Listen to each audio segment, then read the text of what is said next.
You know, this opportunity is a chance to kind of be a part of a legacy. There have been great program directors. This program is over 50 years old, and so I'm in a line of a lot of great men and women. Long term, I'm hopeful that the capstones are really going to change the landscape around us. It's a great opportunity to show what OT can be in a lot of non-traditional places. And I want people to know what OT is. And the best way to know what OT is to see us in action in traditional spaces like hospitals, but in non-traditional spaces like firehouse shelter and maybe prisons at some point. Also having more international presence. You know, we've had our first education abroad. How can we create this local presence, this national presence, but also this global presence?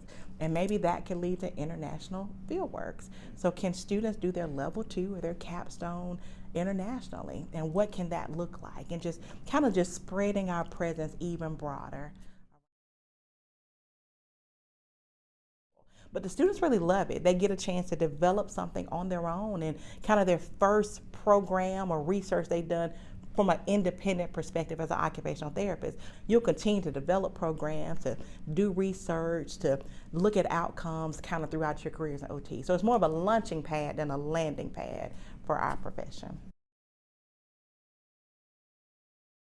It kind of means we're kind of nudging the ceiling. I don't know we're breaking any glass ceilings, but we're kind of moving it forward. I'm a native of Birmingham. You know, I have my master's from UAB. I started here. I went to Ramsey High School. So I feel like I've always been a part of the UAB family. So to have a chance to lead here is super special for me. So that's kind of a lot of what it means, just a chance to show some possibility. I'm not sure what it means for the students. You know, we have a very diverse department. And so what I hope it means is that they expect this wherever they go, that they say, I want to be in an environment where I see all kinds of people leading. I can see myself in leadership, but I also expect to see women, men, all ability levels, all different ethnicities and backgrounds leading in occupational therapy. So maybe this kind of representation will encourage them, but I hope they want to just see it continue wherever they are. They kind of say, this is my expectation to put myself in environments where this is the culture. And so I really do feel like that's the culture of the School of Health Professions. So long legacy of great leaders here. I'm just glad that I can be a part of that. I think OT is going to have to continue to redefine itself. Like, let people know what we do, but all the spaces that we can do it. Are we best still suited for the hospital? I think yes, but I think there's a large space in the community that we're not even tapping. So that's kind of where I see us going. More mental health, more community-based practice, some of these underserved, under-resourced areas. I think as we look at global conflict, there's a need for OT.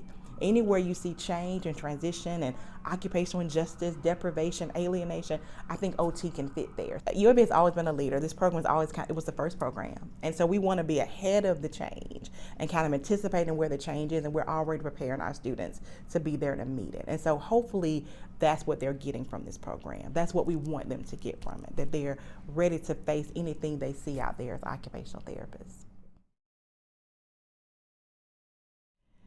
This journey has been about a love for occupational therapy. And so to get to continue to mold and shape students in that love, I think OT has taken such good care of me. So I really want this to just be a culmination of all those different experiences and kind of giving that to students and also other faculty as well, that we have to love this thing to continue to inspire students to want to do it.